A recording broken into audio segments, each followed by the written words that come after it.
So if you're assigned to get the gear from the Hanover Fire Station, you pull around the back of the fire station, call Hanover Dispatch at 603-643-3424. Be careful pulling around. There are active vehicles pulling in and out of here, including the fire station and the police department. So when you call in, make sure that you introduce yourself as an Upper Valley member and you're picking up gear, and you'd like them to open bay door number 4, which is this last door on your left as you come around the fire station. So when you come into the bay area, bay door number 4, there's a metal cabinet on the left, which is ours, and this rack of gear, which is right next to the fire equipment. The key things that you're always going to want to grab are the litter and the low angle bag. Underneath is the hardware for low angle, the helmets. Grab one of the long lines. Inside the cabinet, you note there's an upper charging station. Grab the radios and or GPSs that are plugged in. You'll note there's a on-off switch. It's a timer, so that when you come back and bring the gear in, you can turn that timer on and it turns all the charging ports on. You have your GPSs. Bottom one underneath, that's the radios.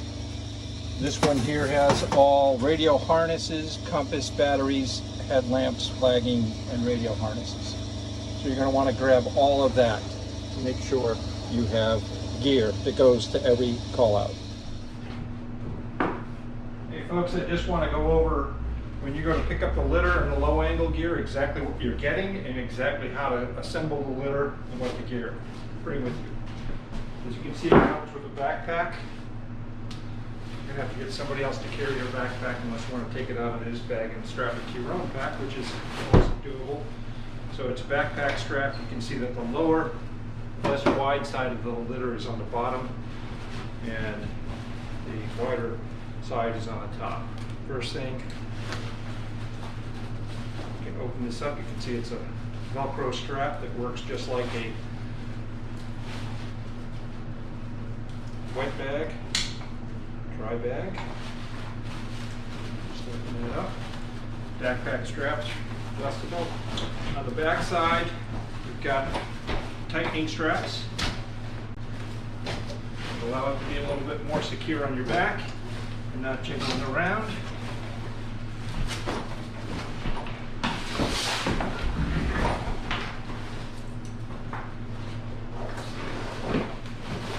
Inside there, of course, the litter.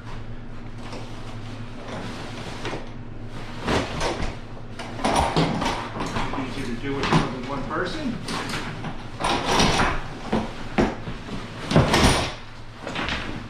Inside the litter, verify that this is inside the litter. Strapped inside would be a dome cover for the patient's head.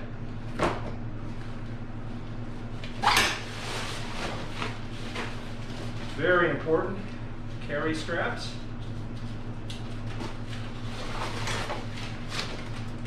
Go over. Hypo wrap with the subject, an additional hypo wrap just in case.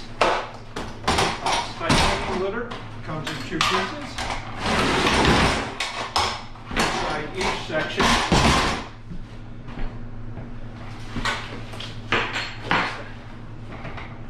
security straps. Go over. Got pads on either side that are Velcroed in. Take those out for now. Titanium litter is a hinge.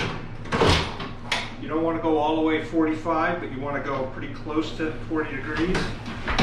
And before you try to put it down, you want to get the hinge to connect. And then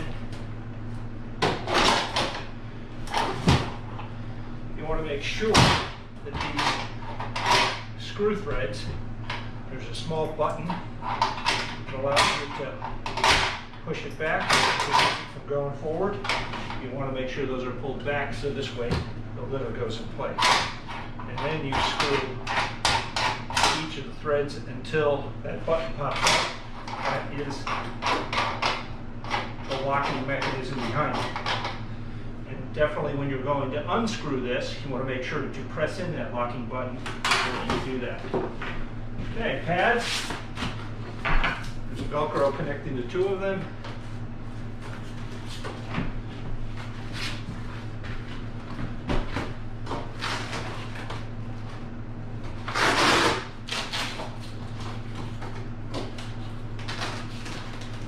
After every cleanout, we want to make sure that the entire litter is completely sanitized and cleaned. These are, so you can see, you are ready to go. Carry straps.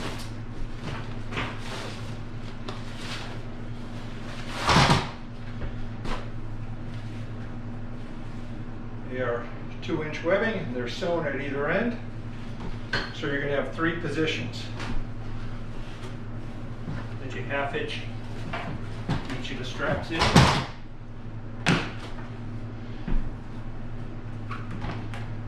As close to the middle as possible.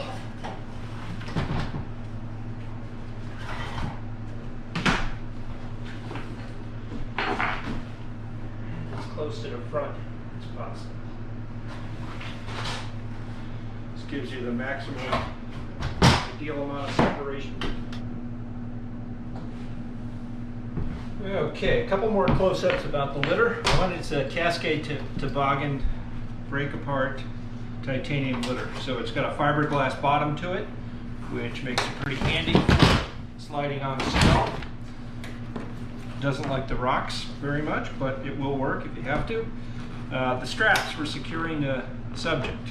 They are one long side, there's just a simple buckle, and then you have with the red side, which is indication that it's the loosening side. So all you're doing is inserting with the long end, loose end, out here. You're inserting the buckle, and to tighten, all you're doing is pulling on this strap. Okay? To loosen, all you're doing is pulling that. And to remove, you're just backing out that buckle again.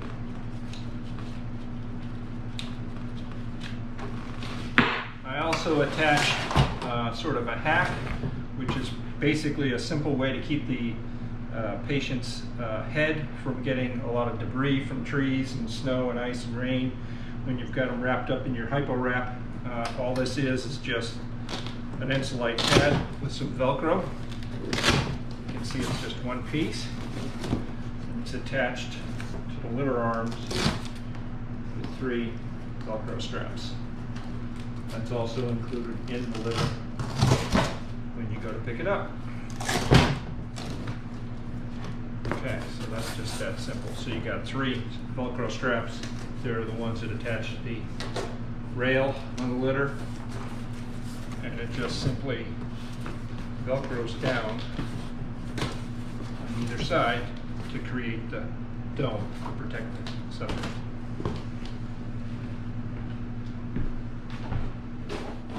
Okay, one of the mandatory things that always goes with the litter is a low angle back. It's also always contained at the fire station, sitting in the litter free. So it's a pretty obvious orange bag that has a 50-meter 10 millimeter static line in it. You see a rope log in there for when it's been used.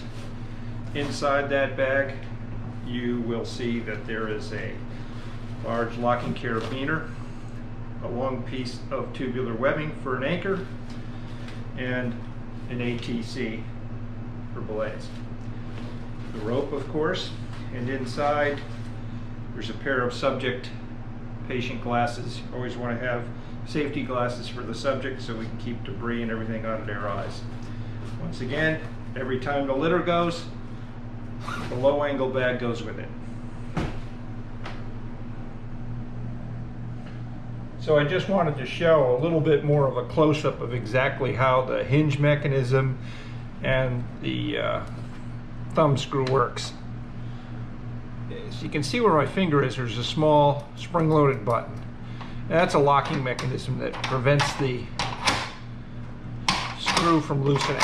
So when you go to uncouple the litter and unscrew it, you got to make sure that as you loosen it, righty-tighty, lefty-loosey, you push that button and that allows it to go all the way out. So you want to do that on both sides. And of course, they operate in the opposite direction. And then you're in a position where you can gently lift the litter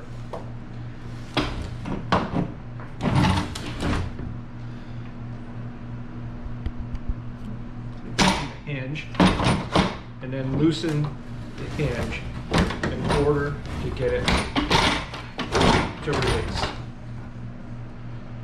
Okay, and then you're going back in, once again remembering to keep that angle so that you can clip. And then you're attaching both sides the same way and the button pops out.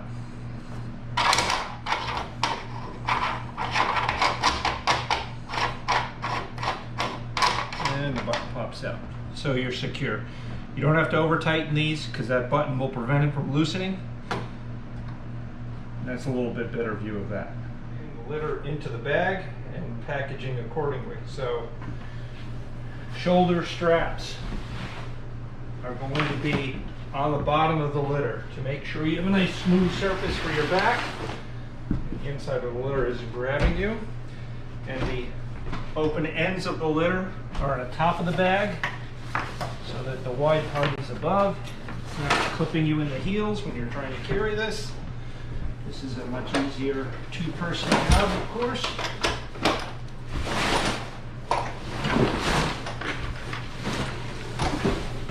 So once you get that up,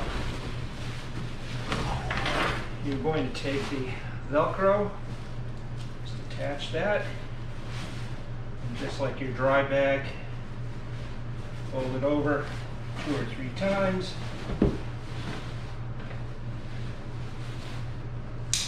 Clip the plastic buckles, and then tighten up the whole litter to the bag. So